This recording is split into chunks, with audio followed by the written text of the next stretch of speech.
This podcast is very specifically for people who are around or in an environment where it feels like you're being pulled away from your goals. And maybe you even feel like an outcast for having the goals in the first place compared to the people around you. And because of that, you feel like a weirdo. I listened to a few conversations recently with some really high-level business people. And these conversations really resonated with me.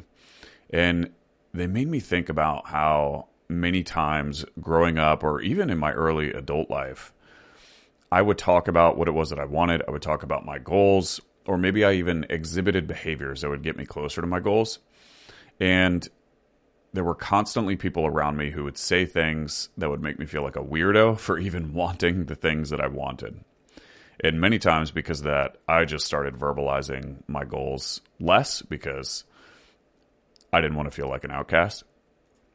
Something I struggled with quite a bit growing up, and even something I deal with now, is my desire for approval from the people around me.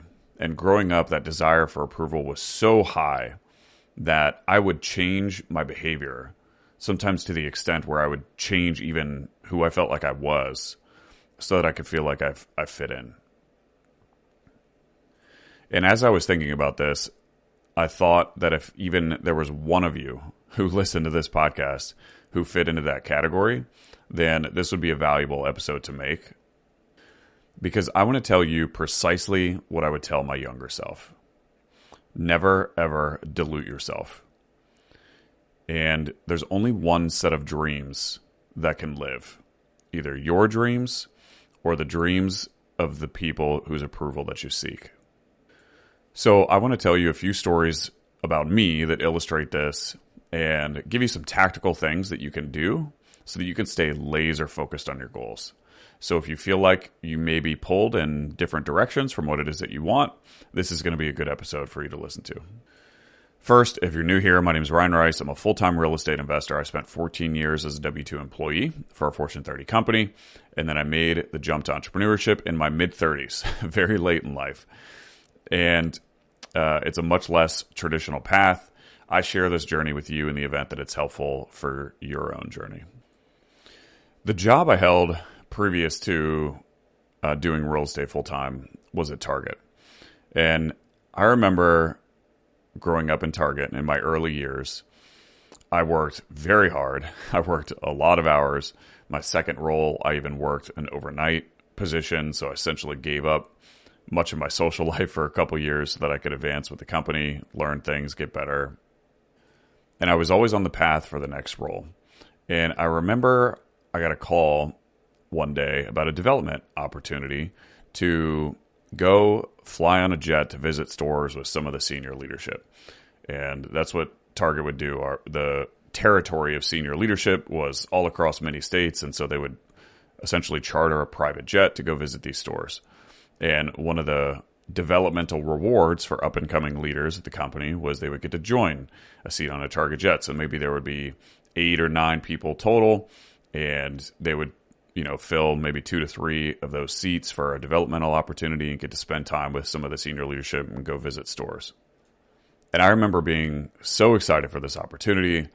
I remember I was nervous. I wore my nicest clothes, showed up to the jet. I thought I was, interacting really well with all of the other developmental, students, I guess you could call them, that I was with.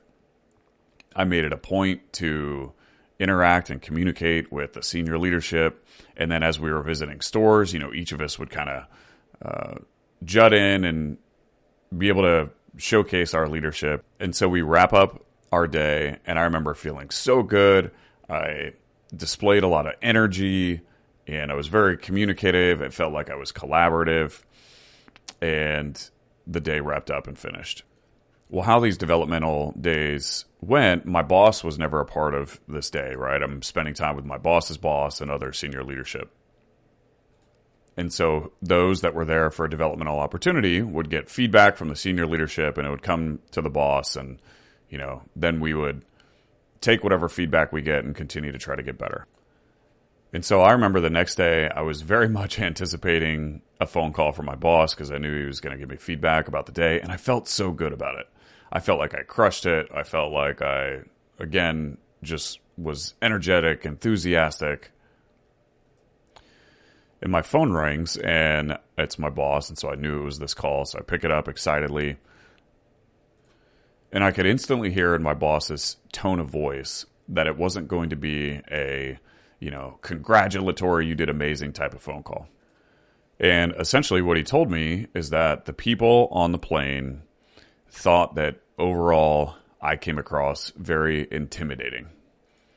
And I remember instantly when I heard that, like my heart sank because I cared so much about what the people on that jet thought about me because I thought I was going to dictate the trajectory of my career.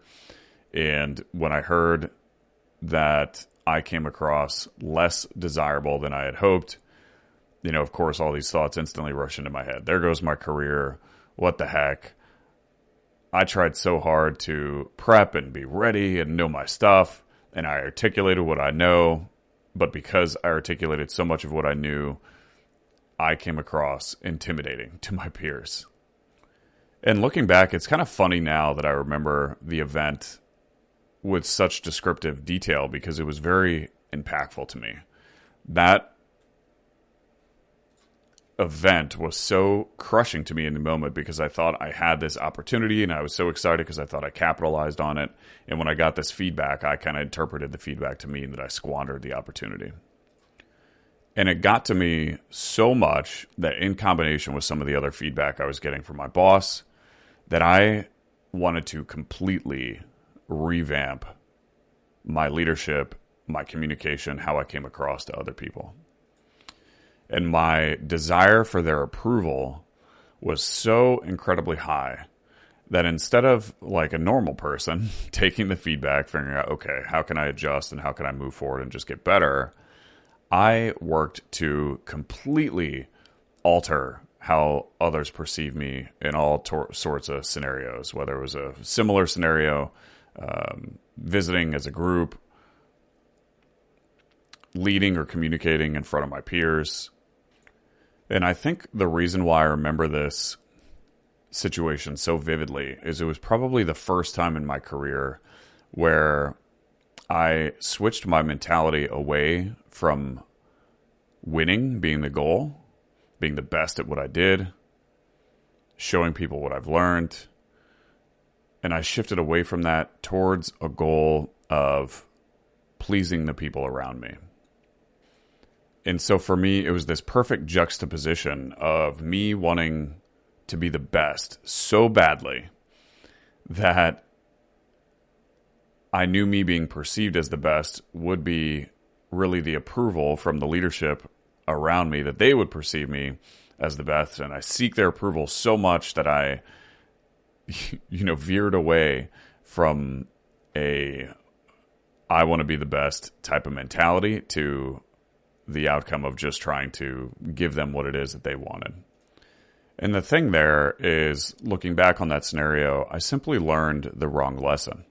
The lesson that I thought that I learned was that who I was too aggressive, was too intimidating. My desire to win was too much, and so I needed to change the inner desire that I had to win so badly into something that would seek approval from others. And the right lesson for me to learn in hindsight was the mentality that I have about wanting to be the best does not change. I don't fundamentally change who I am. But what I do change is how I behave in a certain circumstance. And so I think about specifically, what was it that I did that made people describe me as intimidating? And then I simply change that behavior. And that's it. And everything else can stay the same. But the problem was I learned a different lesson, and that lesson the lesson that I thought that I learned had a tremendous impact on me because it got me more into this mode of seeking and desiring approval from those around me, especially those in higher up leadership roles at the company that I was working for. And so I tell that story because the message I want to convey is if you're feeling this pull in a direction that's not consistent with who you are, and you know it's not consistent to your core fundamental beliefs or who it is that you are, then I think it's okay to question it.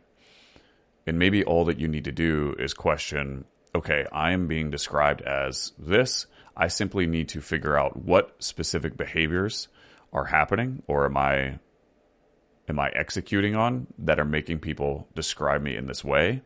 And then I change what it is that I do. But I don't fundamentally change who I am at the core. And the reason I'm making this is because your desire or need for approval can absolutely derail you from your goals. I remember growing up, I would talk to those close to me about how much money that I thought that I wanted to make. And people whose opinions that I very much cared about would say things like, well, how much do you really need to make? When is enough enough?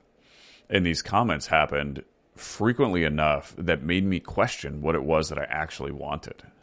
The environment and the people around me made me actually feel like I was a greedy bastard for wanting what it was that I wanted. And of course, now in hindsight, the people who were saying those things hadn't accomplished what it was that I wanted to accomplish, right?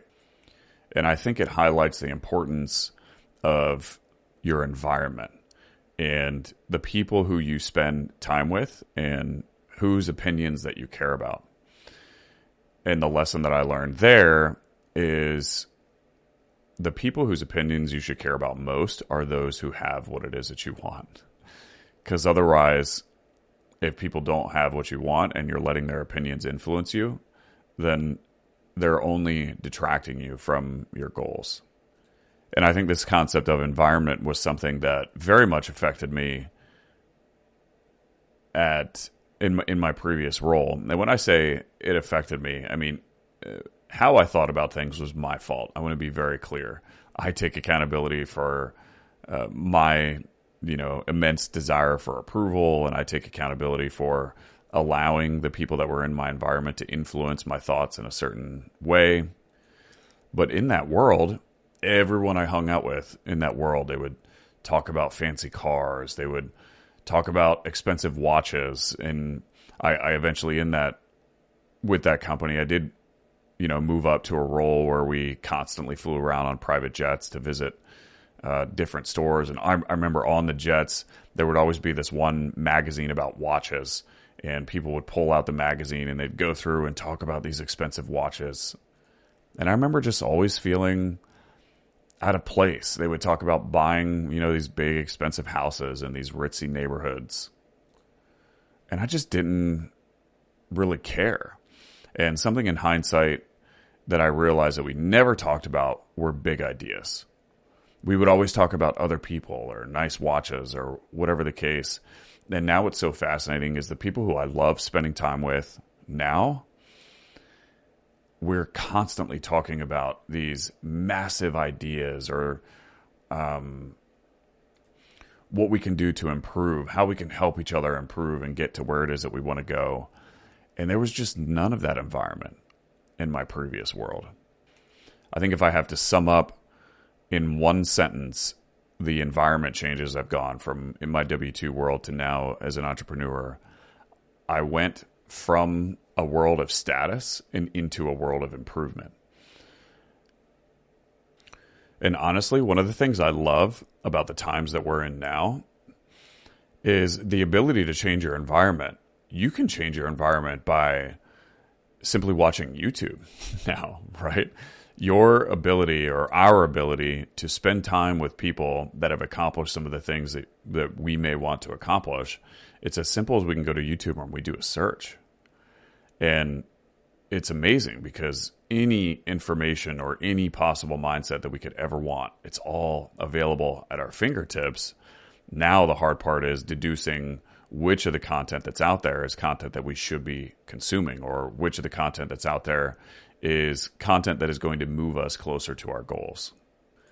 And so if you're in a situation now where you feel like you're being pulled in a direction that is away from who you are at your core, or if you're in an environment where you feel a little bit like an outcast and it feels weird, but you still want to fit in, you can do a quick search on YouTube for people who inspire you and go spend time with them.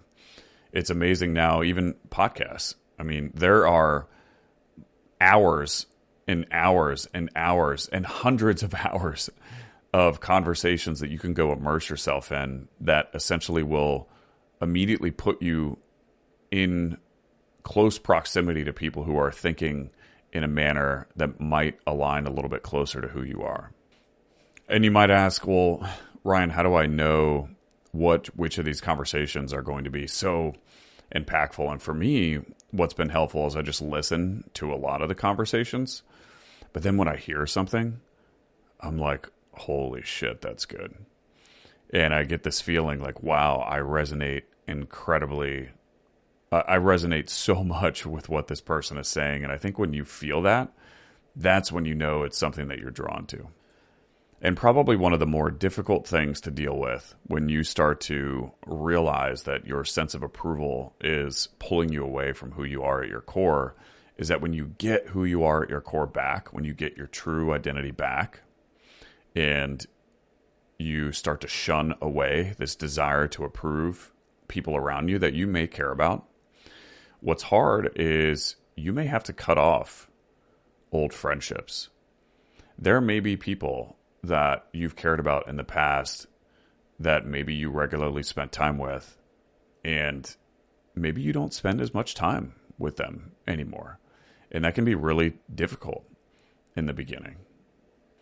Maybe you say no to a lot of social gatherings that you're usually a part of, or maybe you say no to these weekend events because you ask yourself, is this weekend event going to get me closer to my goals, or would it be better if, I go do this thing?